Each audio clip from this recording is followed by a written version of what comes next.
El puente levadizo, bajo la espadaña, único acceso a la ciudadela de Jaca, se abre hoy de par en par para recibir, bajo el sol de media tarde, a una jacetana, Inmaculada Piedrafita. Yo la conocí casualmente, una mañana, mientras ella con sus pinceles restauraba las columnas de la portada de la capilla del castillo. Inma es algo así como una médico, una hada buena, una enfermera de las piedras, de la historia, las tallas, el arte, que a través de su trabajo de restauración y consolidación nos ayuda a rescatar, a restituir la historia de nuestro pasado, de nuestro patrimonio. Inmaculada es, al menos para mí, una montañesa de libro, por su empaque, por su elegancia, por la seguridad que desprende. Como ella misma dice, es una mujer de pocas palabras, pero yo sí que me fijo en el lenguaje de su mirada, tímida pero segura, que destila amor por lo que hace, verdad en lo que dice, pero sobre todo, humildad y honestidad, en cómo te cuenta, con ternura, el proceso de trabajo en piezas tan emblemáticas, valiosas y queridas para nosotros como el capitel del Sátiro o la talla de la Virgen de Iguácel. Pues muy buenas tardes, Inmaculada Piedrafita. Bienvenida a esta, su casa, la ciudadela de Jaca. Inmaculada nació en Jaca. En la ciudad de Jaca. Sí. Inmaculada, ¿cuáles son esos primeros recuerdos conscientes que albergas en el álbum de tu memoria? Los primeros con respecto a la ciudadela. En general. Pues en general, hablando, jugando en casa de mi abuela, eso lo tengo muy bien, muchos recuerdos. Jugando al guiñote, me acuerdo, las 4 mujeres ahí, guiñote, y yo dándoles mal por ahí de muy pequeña. Ese es de los primeros recuerdos, buenos recuerdos que tengo de pequeña. Bueno, pero jugando al guiñote, ¿con cuántos años? Ellas jugaban al guiñote. Bueno, tú veías. Sí, yo les incordiaba y les quitaba cartas y se enfadaban. Ya saben que estas mujeres se enfadaban mucho. Muy bien. Y luego pues también me imagino que los recuerdos son muchos, como todos los jacetanos, de esta ciudadela de Jaca. ¿Cuáles son los tuyos? Pues mira, no sabría decirte seguro si fue con la escuela de verano o con el colegio, de venir a ver a los ciervos. Y luego otra imagen que tengo muy presente era festivales que yo llevaba la bandera, no me preguntes el país, y salir desde aquí, del centro de la plaza, a comenzar el desfile de los festivales. Ese es muy bonito recuerdo. Ahora resultaría un poco inexplicable, ¿no? O la gente no puede ser consciente de las que se montaban aquí en festivales. En este patio de armas. Sí, yo me acuerdo de entrar con mis primos, con mis libretas, a que me firmaran los grupos que venían de los distintos países y a ver qué país me falta, que buscándolos, la verdad es que estaba muy bien. Fue muy bonito. Sí.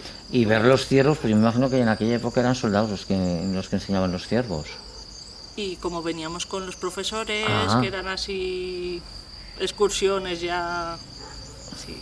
Bueno, pues es una idea bonita que los niños de Jaca conocieran los ciervos de esa manera. Te digo, no recuerdo muy bien, yo creo que era con la escuela de verano que hacíamos gincanas y cosas así, por dentro de la ciudadela, por fuera. Sí, que además para un niño, pues me imagino que tiene que ser pues como la fortaleza, el castillo, claro, el misterio. El doble de grande. Es que los que somos pequeños somos nosotros y luego cuando uno va creciendo se da cuenta de eso, es muy bien. Inmaculada, yo no sé en qué momento y de qué forma en tu vida de pronto un día se cruza la restauración, no sé si fue un sueño largamente acariciado, si fue de... ¿Cómo fue? No, fue un poco coincidencia de cruces en el camino. Yo lo que sí que me encantaba era todo tipo de manualidades, todo tipo de actividades artísticas, pero creatividad andaba un poquito más, era más que copiaba. Y ya aquí en el instituto yo ya me resalté un poquito, ¿no?, en ese tema. Y los profesores me decían que siguiera Bellas Artes, bachiller artístico.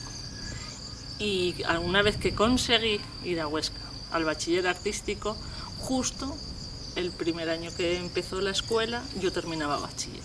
Entonces nos facilitaron un poquito el acceso.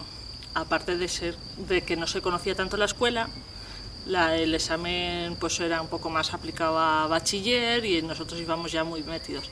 Y entonces me presenté el acceso, aprobé y me entré en ese aspecto, en esa carrera.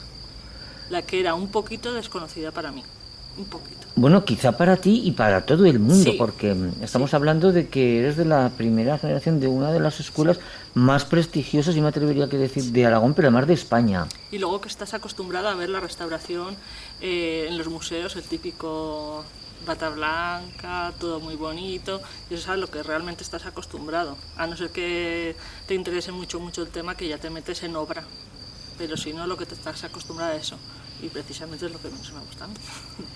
Bueno, La bata blanca de eso hablaremos luego, porque la verdad es que es un tema importante. Pero bueno, Inmaculada, tú que has nacido en Jaca, Jaca rodeada de tanto patrimonio por todos los sitios, mires a donde mires, y no empiezo a enumerar pues desde catedral, ermitas, ciudadela, San Juan de la Peña, etcétera, etcétera. Yo creo que con la mirada tuya profesional como restauradora, hay ocasiones que se tiene que sufrir. Sí, muchísimo, muchísimo. Vas a sitios así grandes como la Ciudadela, la ves que está bien, lo que conoces, Sí. vas a la catedral, lo que ves está bien, lo que conoces, pero en el momento que te empiezas a meter en pueblos pequeños, sufres mucho, mucho, mucho. Entras a una iglesia y ves que la iglesia se está cayendo, vas a otro pueblo, ves que la iglesia ya no hay culto, entonces ya no, escasamente se preocupa nadie. Vas a otro pueblo y ya ni siquiera hay señoras que se dediquen a barrer el suelo y duele, duele. Y luego encima vas a hablar con la gente joven del pueblo y te hablan de iglesia. Y a mí es lo que no me gusta. A mí me gusta ver todo ese tema como patrimonio, como cultura nuestra, no siempre enlazarlo con la religión, que no es así.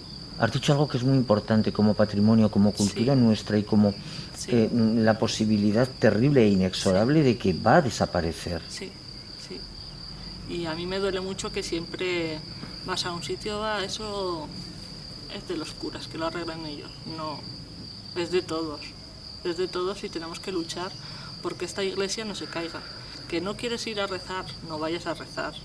Pero es nuestra casa, es nuestro patrimonio. Hemos crecido con todas esas iglesias, te estoy hablando de iglesias, puentes, fachadas de casas solariegas, palaciegas, una chimenea. O sea, es que es muchísimo patrimonio que poco a poco estamos dejando perder.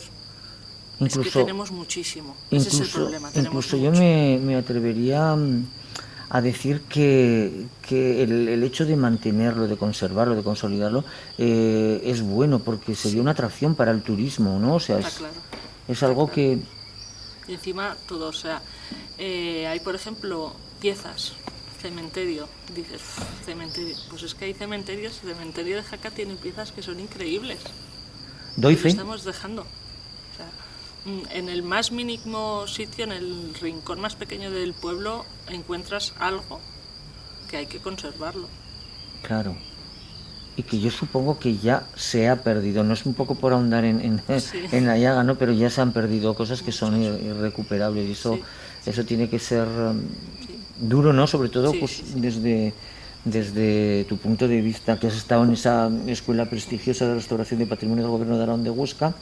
Y por curiosidad, además hago un poco a la frase del himno de Jaca, progreso y tradición. La restauración es un poco eso, ¿no? Porque no sé de qué manera las nuevas tecnologías, porque tenemos como un concepto idílico de la restauración, pero las nuevas tecnologías, los avances actuales, yo creo que son importantes, ¿verdad? Sí, son muy importantes, pero realmente las nuevas tecnologías llegan a muy poco. Los equipos y los aparatos que están saliendo son muy caros. Entonces realmente yo creo que lo primordial antes de restaurar una pieza es saber conservarla. Y muchas veces es más importante no actuar en una pieza, sino en el entorno, en lo que le rodea. Tú no haces nada restaurando un retablo si tienes el tejado con goteras, ¿no? Entonces muchas veces tienes que estudiar bien la pieza, pero todo lo que le rodea. Si llueve, si tiene humedades, si le da el sol, si entran niños a jugar y le pegan balonazos, no sé, muchísimas cosas. Entonces no siempre nos tenemos que centrar en restaurar una pieza. Si es conveniente, ¿no? A lo mejor que esté allí por esas inclemencias, ¿no? La verdad es que es una... Cada joder. pieza, cada obra, es un mundo. Y nunca jamás puedes generalizar. Y la verdad es que yo no me lo había parado nunca a pensar, ¿no? Pero verás, yo tengo una amiga que comenzó a estudiar allí, ¿no? En la escuela de restauración, y dice que se le cayó un poco el mito porque dice, bueno, de pronto física, química, cosas que no tienen nada que ver con ese aspecto idílico, ¿no? De ir con la brochita Claro, limpiando y tal, ¿no? pero son súper importantes. O sea, no te voy a poner... Yo era mala, tengo que reconocer, en la química era muy mala. Es que duele. Yo no... Ten en cuenta que yo venía de bachiller artístico. Claro. O sea, que no había pisado química, física, hacía desde... Y de repente te ponen esas asignaturas que son muy duras, pero muy duras, y dices, ¿pero esto para qué? Luego sales al mundo real y sí que ves que si una piedra tiene un pH más alto, tienes que meter productos. O sea, tú juegas con química, mezclas productos. Entonces tienes que tener una base mínima. Luego yo no sé si en otras disciplinas sí, pero en la restauración yo no sé si hay modismos, ¿no? Pues no sé, de cómo observáis ahora los procesos de restauración comparado con los que se hacían hace 50 años. Sí, principalmente porque antes no había unas cartas que te dirigieran, ni medios, ni materiales, ni nada. Entonces yo, por ejemplo, ahora veo las pinturas de Baués y digo, yo esto no lo haría. O sea, yo no me atrevo. De hecho, cuando estuve trabajando en el museo, nos dieron unos fragmentos que teníamos que volver a colocar, que habían aparecido en la iglesia de Baués, Sí. al levantar el tejado, y ninguno de los restauradores que estábamos allí nos atrevimos a hacer esa intervención, porque teníamos que arrancar como hicieron los que trajeron las pinturas hasta aquí. Claro.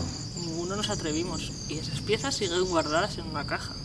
Quizá con los años las nuevas tecnologías siguen avanzando y se puede hacer de alguna manera, pero no nos atrevimos. Entonces, ¿hasta qué punto? Quizá porque, y para que lo entiendan un poco nuestros espectadores, hubo un tiempo en el cual la restauración era como cubrir, tapar, maquillar, disfrazar, sí, embellecer, y la restauración no es eso. No. Primordialmente, como te digo, es conservar, es lo que más. Y luego ya pues sigues una restauración, una unificación de criterios para conseguir un nivel estético bueno ante la vista, pero siempre respetando el original, eso está claro. E intentando además contextualizarlo, quiero decir, tú coges una pieza y háblame un poco de ese proyecto, de ese inicio, ¿no? Porque se comienza pues diagnosticando la pieza, sí, contextualizándola e intentando sacar toda la información. Te lo digo porque te he leído en una entrevista que lo decías, ¿no? El conseguir la mayor información posible de esa pieza. Antes de tocar nada, lo más importante es el estudiarla.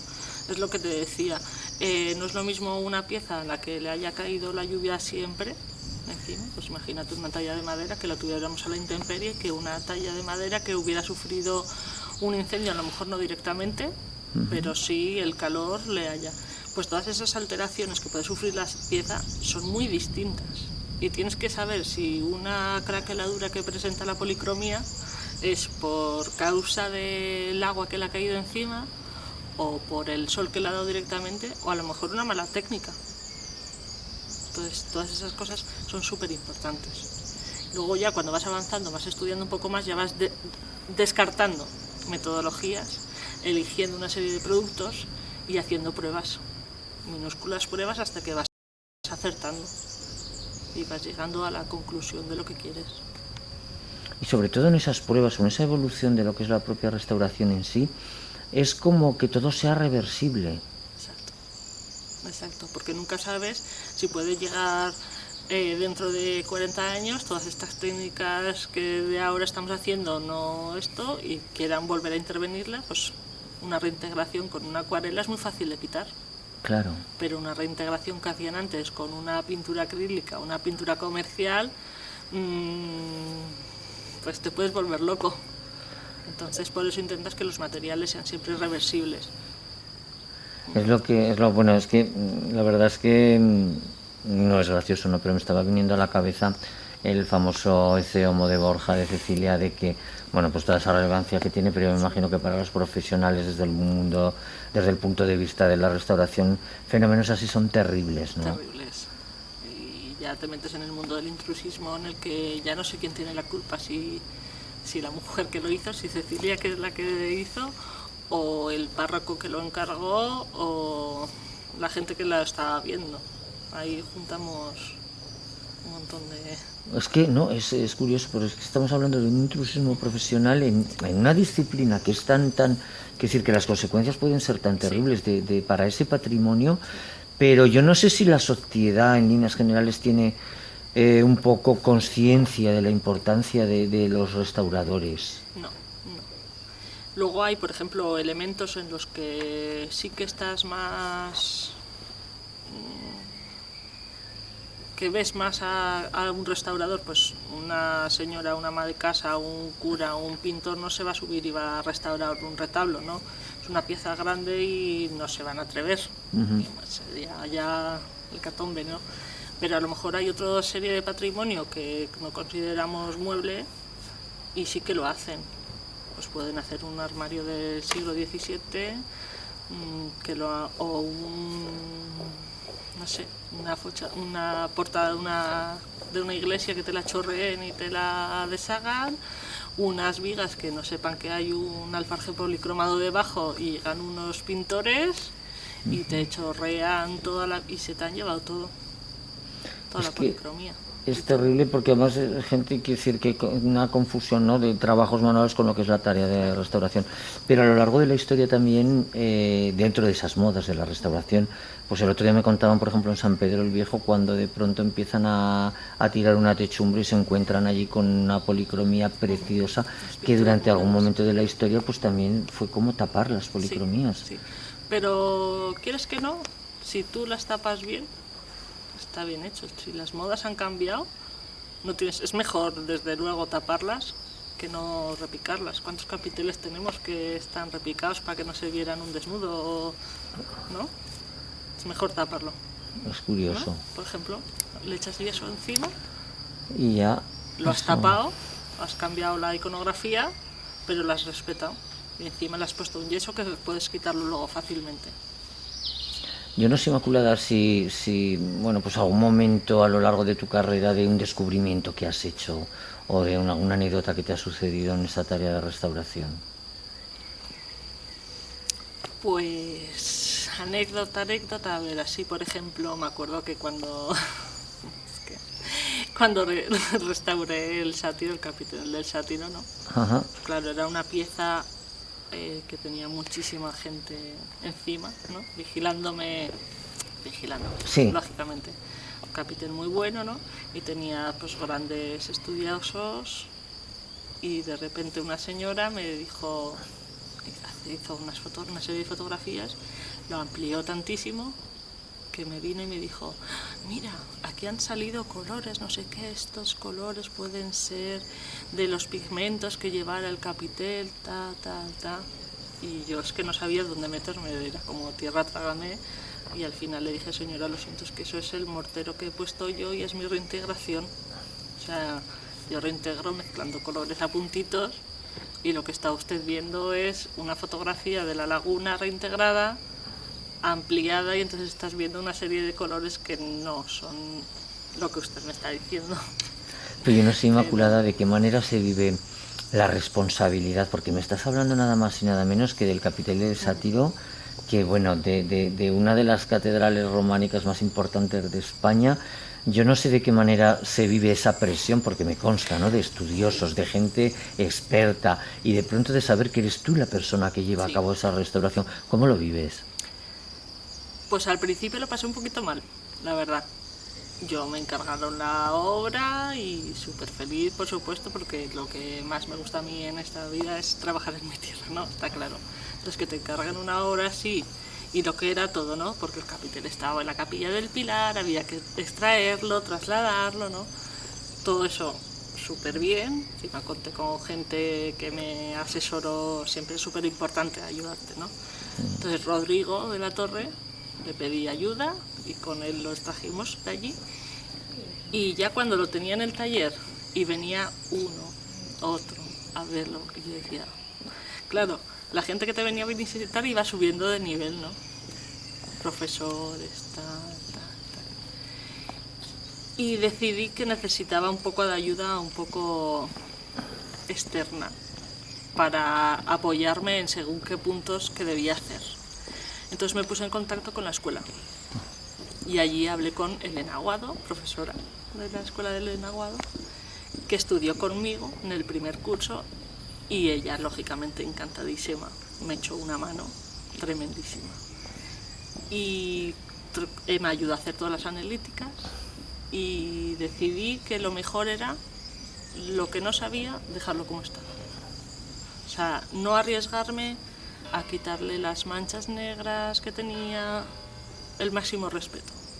Porque quién dice que yo ahora lo voy a dejar limpiísimo, inmaculado, y me estoy llevando pues un paso del tiempo que dentro de unos años lo van a poder estudiar. Entonces el llegar a decir esto puedo hacerlo o esto no puedo hacerlo es súper importante.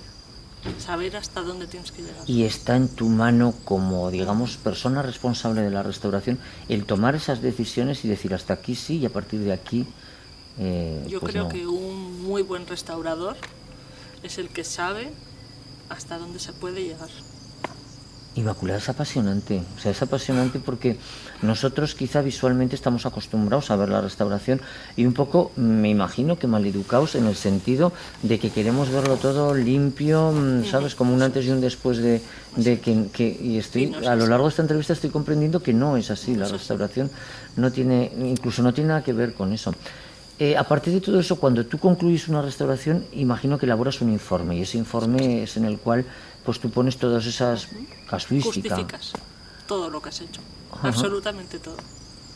Desde que he quitado esta mota de polvo hasta que he colocado aquí y aquí y aquí mortero para sujetar unas lascas para evitar que se siga desprendiendo. Justificas todos los pasos. Oye, y en el caso del Capitel del Sátiro, ¿en tiempo cuánto tiempo estamos hablando? Estuvimos 3 meses, 3-4 meses, sí. 4 meses. ¿Y la ubicación del Capitel, es decir, donde tú trabajabas? Me dejaron una sala.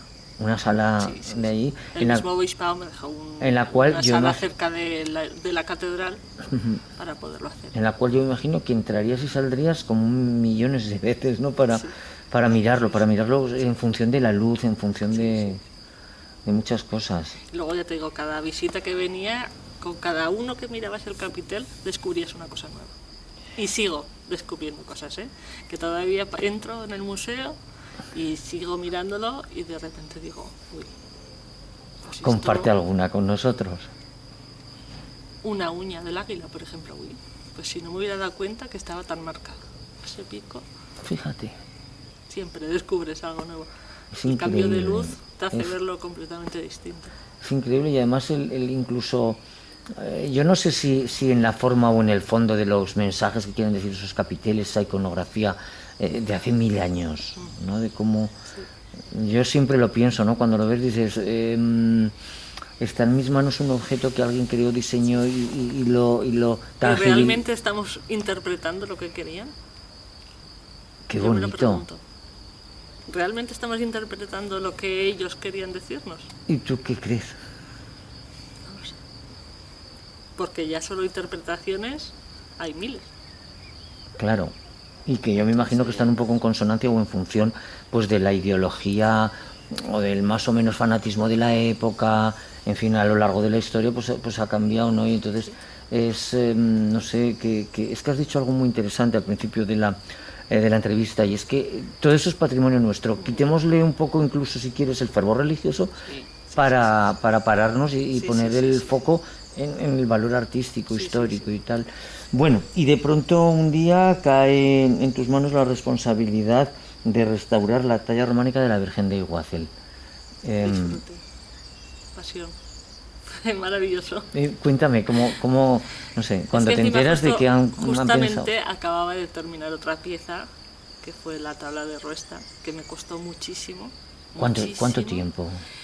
Ya no de tiempo, sino psicológicamente. Quedaban muy pocos restos. Entonces ese trabajo fue duro, muy duro. La reintegración sobre todo.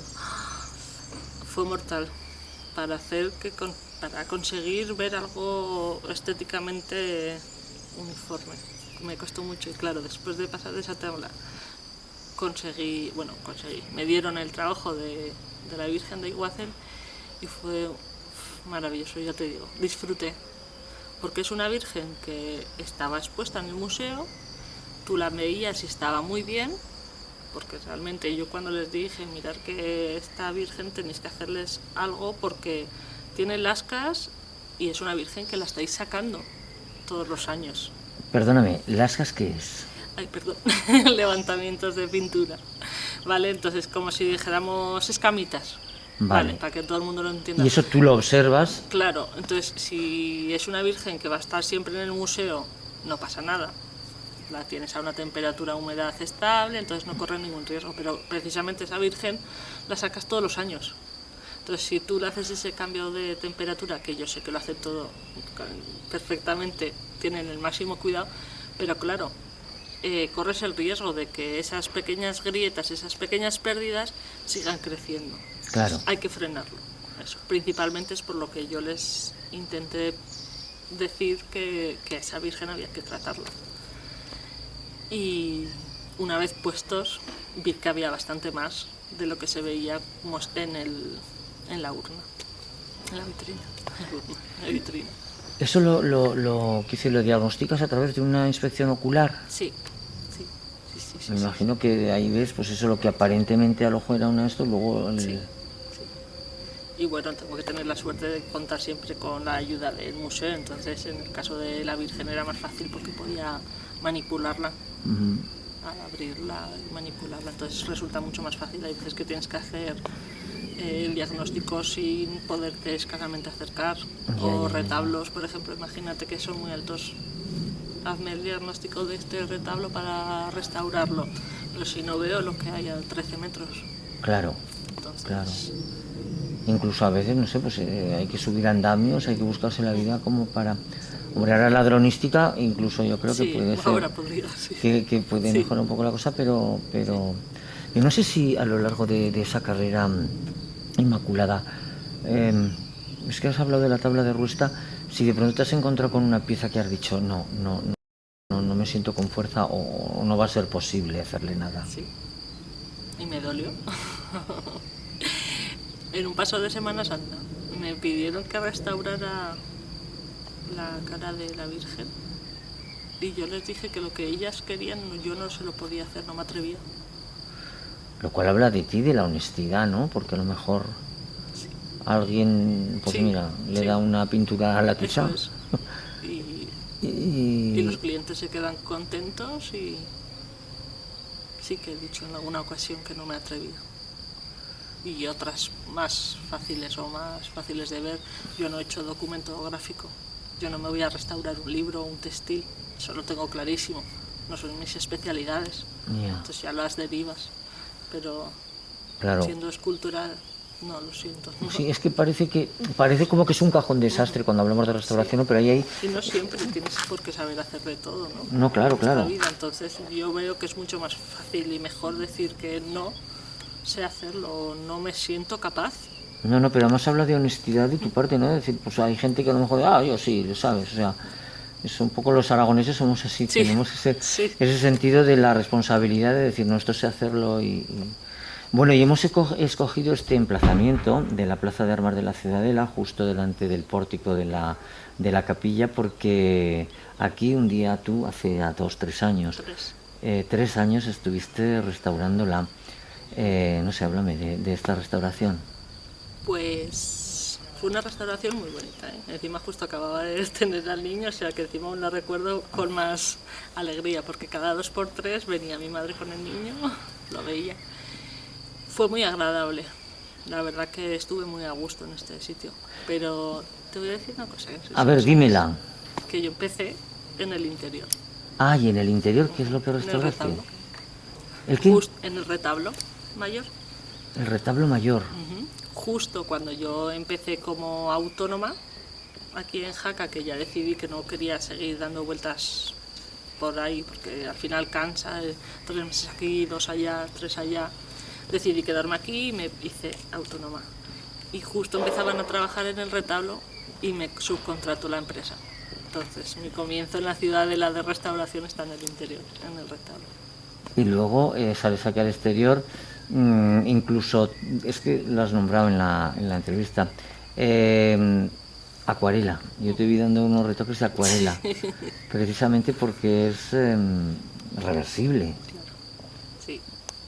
Y luego también esos ojos tuyos de profesional, nada más que has entrado, la has visto y me has dicho, madre mía, el problema de las palomas y los excrementos de las palomas, que yo me imagino que para los restauradores debe de ser un caballo de Troya. Sí, sí, sí. Y más porque cuando yo vine sí que tenía, pero no como tiene ahora.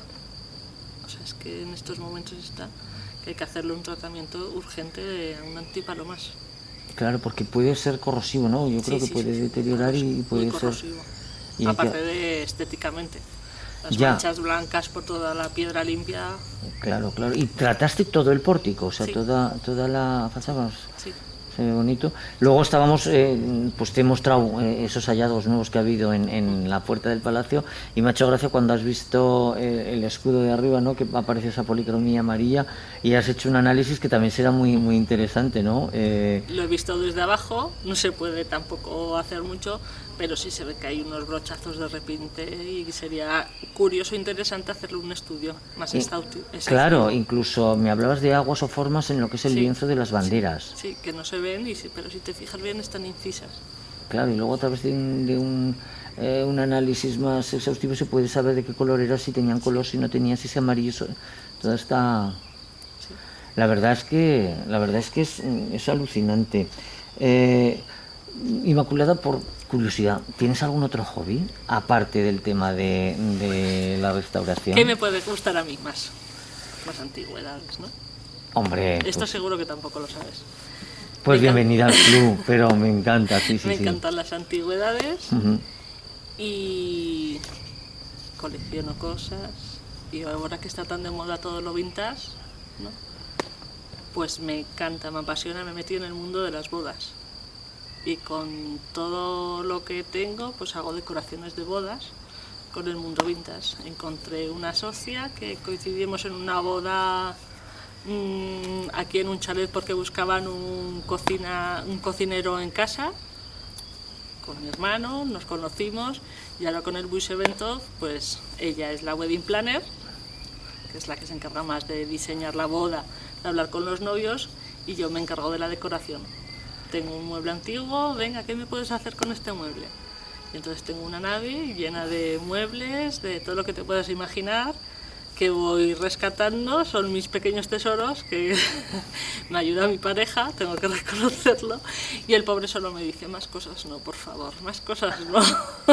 Oye, me estás dejando perplejo porque la comparto y esa afición y bueno, fuera de la entrevista hablaremos. Y la primera boda que hice, ¿dónde fue? Aquí en la Ciudadela. Se casaba una amiga mía, Almudena y Saúl se casaban, y ellos no querían decorar todo con flores porque veían que era un sitio muy grande y más flores pues no lo veían. Y más ves que nos ayudas, ¿qué nos puedes hacer? Pues me fui a mi local, unas bicis antiguas, unas maletas, unas puertas, uno aquí, uno allá. Les gustó a los que estaban entonces aquí en la Ciudadela encargados. Y pues he hecho unas cuantas bodas aquí. Es que yo no sabía que tú estabas detrás, pero sí que me acuerdo que además hablamos de lo cuidada y de lo bonita que había sido esa escenografía, por llamarla de alguna manera, para lo que es pues para una boda, ¿no? Aquí en la Ciudadela de Jaca. Inmaculada, si yo ahora tuviera el poder de otorgarte la restauración de una obra de arte a nivel, vamos a tirarlo a largo, a nivel internacional, ¿qué obra dirías hoy me hubiera apasionado o me apasionaría el irme o restaurar esta obra? Me gustaría participar en Notre Dame. Más que nada, no la conozco antes que se incendiara, pero al haber conocido el incendio, pues me apasionaría trabajar allí, me apasionaría. Porque los efectos que ha tenido que hacer el fuego y el agua, los bomberos, tienen que ser triste, ¿eh? Muy triste. Tiene que ser un sitio muy triste para ir a trabajar porque tiene que haber destrucción total. Pero, si te soy sincera, me preferiría 1000 veces ponerme a restaurar la iglesia de Borao entera, la iglesia de Lerés, o no sé, la de Esposa. Iglesias que aquí lo necesitan mucho y que sé que los vecinos harían todo lo posible porque tú salieras en el trabajo airosa, te ayudarían en todo lo que pudieran y estarían orgullosísimos. Oye, Inmaculada, y yo no sé si porque me hablas de ese interés, es que es emocionante, ¿no? De que la gente de los pueblos, incluso de pueblos abandonados, que quieran rescatar y restaurar ese patrimonio, y que además yo creo que también por otro lado puede abrir páginas de la historia y ampliar cosas ya no del arte, sino de la propia historia. Pero en tu opinión, España, ¿cómo está en el mundo de la restauración si lo confrontamos con otros países europeos? Pues yo creo, aunque suene un poco, no tiene mucho que envidiar a otros, ¿eh? O sea, hay muy buenas restauraciones, muy buenos restauradores, muy buenos equipos, se invierte, pero tenemos el problema que tenemos muchísimo. Entonces, mantener todo es muy difícil. Entonces estamos ahí en que sí que se hacen grandes inversiones, bueno, ahora lógicamente muchísimo menos, claro, pero sí que se van haciendo cosas, tenemos muy buenos profesionales, aunque ahora también por desgracia muchas de las empresas potentes que había hasta ahora están desapareciendo, han desaparecido, pero claro, es que hay tantísimo. Tenemos tantísimo. Yo no sé patrimonio. si es muy utópico, pero ¿qué solución de futuro le ves tú a esto? Lo primero, concienciar a la gente. Quizás Sí. por ahí por donde hay que empezar, ¿no? Sí, concienciar a la gente de que no puedes. Pues a mí, por ejemplo, me da muchísima rabia pasar por la plaza de la catedral, los padres tomándose unos cafés en la terraza y los niños pegándole balonazos a la catedral. No. Yo en mi casa, o tú en tu casa, no dejas al niño pegar balonazos en las paredes de tu casa, ¿no? Pues es que aquí muchísimo menos, ¿no? Entonces, lo más importante sería concienciar a la gente, sin duda. Lo sin comparto duda. absolutamente. Sin duda. Incluso además yo creo que habría que empezar con los niños en las escuelas Sí, para sí. que se sintieran orgullosos y para que se sintieran Y a los parte. padres.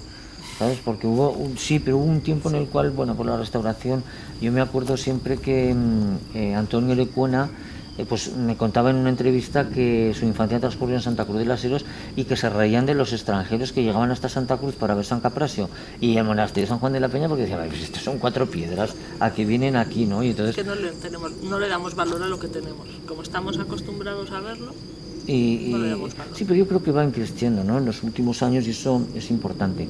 Bueno, Inmaculada, vinculada además de alguna manera también al mundo de la gastronomía, lo has citado tú hace un momento, pero eres hermana de Josán Piedrafita, restaurante Lilion, uno de los buques insignias de la ciudad de Jaca. A ver, cuéntame cuál es tu plato preferido. Bueno, como buena aragonesa, ¿qué te voy a decir? Las migas y un buen ternasco de Aragón, ¿no? ¿Qué voy a decir? Coincidimos de nuevo. ¿Qué voy a decir? Pero ya si nos ponemos así un poco más ibaritas y esto, pues unas borrajas del señor Urtasun del restaurante de niños están cojonudas. Claro que sí. Oye, ¿y qué es lo que nunca comerías? Ay. Te lo voy a decir porque últimamente en mi casa se cocinan mucho, pero yo no soy incapaz. Les veo a ellos que se las comen muy gustosas, las patas de gallina. Pues mi marido se las come, que da gusto últimamente, y yo le veo, él intenta darme y le digo, no, lo siento. Pues es verdad, hace tiempo que no se come porque en el cocito, yo me acuerdo, mi abuela también las ponía y me acuerdo que me las comía porque me parecían que estaban muy sabrosas. Inmaculada, ¿te gusta cocinar? Me gusta cocinar, pero intento que lo sepa poca gente. Principalmente porque yo siempre, desde mis comienzos, desde que era muy niña, cuando mi hermano ya llevaba el hostal Iguel en Aisa, he estado vinculada con él. Estudiaba entre semana y todos los fines de semana trabajaba, fines de semana, Semana Santa, Navidades, fiestas de guardar, siempre he trabajado. Entonces, yo sé que si me hubiera involucrado más en la cocina, no estaría restaurando, estaría en una cocina. Porque en una cocina no me fallaría el trabajo. Y las proporciones, claro, y los condimentos, claro, y todas esas cosas. Entonces, es un poco... también tengo que agradecer el mundo de la hostelería, porque yo sé que si no trabajara los fines de semana, Semana Santa, en hostelería, que es de lo que realmente vivo, luego no podría disfrutar de los trabajos de restauración. Yo siempre digo, yo trabajo los fines de semana y entre semana disfruto y vivo. Autónoma, y me hago mis trabajos de restauración, la Virgen, lo que sea. Que es enormemente vocacional, además, y yo no sé, pero sabes transmitir esa pasión por tu trabajo. Inmaculada, estamos hoy a 28 de mayo de 2021. Hoy a mediodía finalmente han desconfinado Jaca. Ya los porcentajes de vacunados van creciendo, la puerta y el túnel ese, o la salida del túnel a la esperanza cada vez mayor. Ojalá pronto ya dejemos atrás esta dichosa pandemia. Pero ¿tú crees que el mundo, la vida, el futuro será igual o habrá un antes y un después de esta pandemia? Yo creo que va a volver a ser igual, porque somos tan cabezones que vamos a volver a lo mismo, a las mismas comodidades y a lo mismo todo. Pero ojalá que no fuera así. O sea, ojalá que no fuera así. Ya. ¿Y a quién admiras, Inmaculada? No sé, a nivel mundial, a nivel... A mi madre. Muy bien. Principalmente a ella.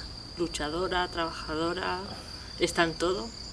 Siempre la tienes ahí para todo, con una sonrisa. Principalmente a ella, lógicamente. ¿Qué voy a hacer, no? Pero si me pongo a mirar un poquito más en el mundo profesional, ¿a quién te voy a decir? A Belén Luque, sin duda, directora del Museo Diocesano. Otra grandísima persona que ama su trabajo y bueno, solo hay que escucharla. Solo hay que escucharla para saber cómo es ella y lo que sabe y cómo disfruta. O sea, es que no quiero salir de Jaca para buscar a mis grandes referentes. Lo compartimos absolutamente, porque yo la escucho y desde hace muchos años y siempre te deja con ostras, cuánto sabe, cómo sabe transmitirlo, cuánta riqueza tenemos. Sí. Y fíjate, me ha gustado. Y lo que lucha. Sí, sí, y lo que lucha por... Increíble. Estamos absolutamente de acuerdo. Me ha parecido muy bonito que, pues no sé, que cuando hablas de admirar a alguien, pues siempre nos vamos como muy arriba, ¿no? Y todo el mundo dice a la Madre Teresa de Calcuta, que está muy bien, pero que un referente o a quien admires sea tu propia madre y a Belén Luque, que es de aquí, la verdad es que es algo que me parece que es muy bonito. Inmaculada, ¿cómo, dónde, de qué manera te ves viviendo dentro de 40 años? Aquí, sin duda, aquí. ¿Y qué te podría decir? Que me hubiera tocado la lotería. No estaría mal. No estaría mal. Yo siempre lo he dicho, si me tocara la lotería no dejaría de trabajar nunca. Al revés, trabajaría por amor al arte. Seguiría restaurando sin fin. Pues eso lo tengo clarísimo. Eso es vocación, eso es vocación. A mí con la interpretación de alguna manera me pasa lo mismo y hay veces que digo, me estoy callado porque si supieran que me están pagando por algo que amo tanto, pero naturalmente hay que vivir.